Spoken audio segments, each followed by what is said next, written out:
Busy day at the courts with cases related to gender-based violence, murder and sexual offences. From that Nicholas Ninow case in Gauteng to KwaZulu-Natal, where a father has been given 2 life sentences for the murder of his 2 children, and a 29-year-old man has been arrested in the Northern Cape province for the robbery and the rape of a 75-year-old woman. We now take this discussion further with Nonhlanhla Sibanda-Moyo. She is from the Gender Specialist Center for the Study of Violence and Reconciliation. Good afternoon to you, Nonhlanhla. Thank you so much for joining us here on SA Today. Firstly, your reaction on today's proceedings on the Nicholas Ninow case. I think to some extent it is a good thing that we have a successful conviction in the case. And it is good that justice is being served, some form of justice is being served. However, it also is quite unfortunate that as a society, we have to find ourselves being relieved that such a case has led to a conviction, yet that should just be a basic expectation. Justice should be a basic tenet of society. But because of the society that we live in, we find ourselves being relieved that at least he's been found guilty. And I guess at this point, we can only hope that even the sentence that he gets will be to some extent equivalent to the magnitude of the offense, and also send a very strong message around intolerance for sexual abuse, intolerance for violence against women and children in general. Yes, indeed. We've seen calls for a maximum sentence on this particular case. What sentence do you think would be sufficient to sort of serve as a deterrent to other perpetrators?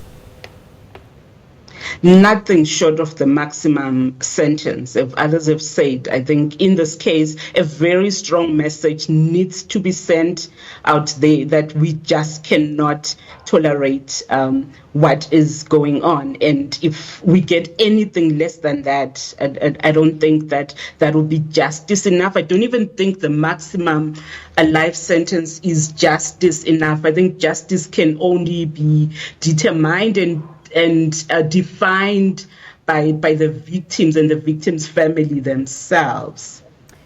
As I mentioned on my introduction about today's cases, many of them are linked to gender-based violence, they're linked to sexual offences and murders. A lot of disturbing cases seem to be popping up every day in South Africa.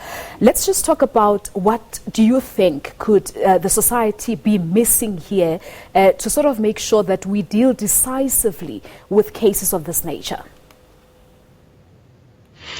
I think for me, it is about the role of the media in this sense, because we have seen over the last couple of months where the media is seen really playing a proactive role around profiling these cases.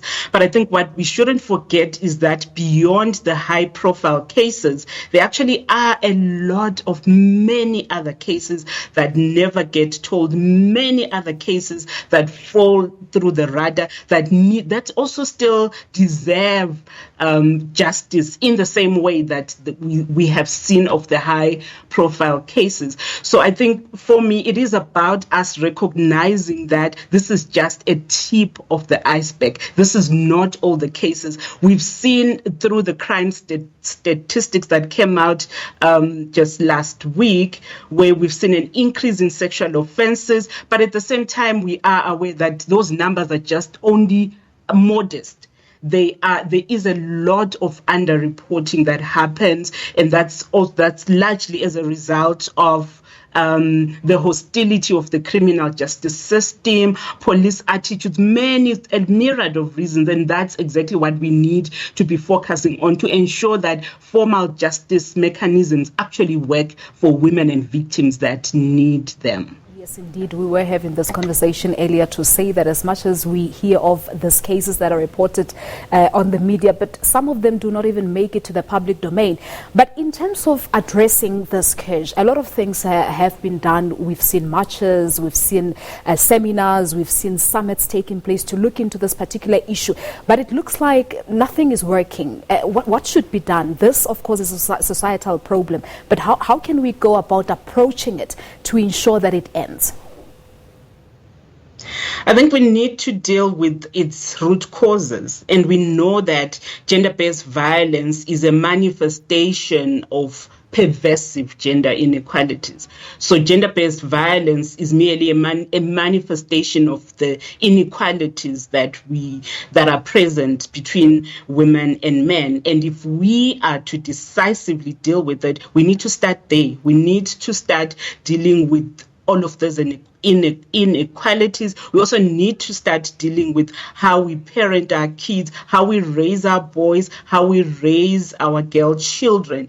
And also when they get to schools, such curriculum needs to also include issues of gender equality, and also they go to university. So in all our social spaces, issues of gender equality should be part of everyday language, because we realize that gender inequalities are what is behind or drives gender-based violence. All right, Nonhlanhla, many thanks for your time. We'll leave it at that for today. Nonhlanhla Sibanda-Moyo, she's from the Gender Specialist Center on the Studies of Violence and Reconciliation, talking to us about the scourge of gender-based violence and, of course, responding to some of the cases that were in courts today.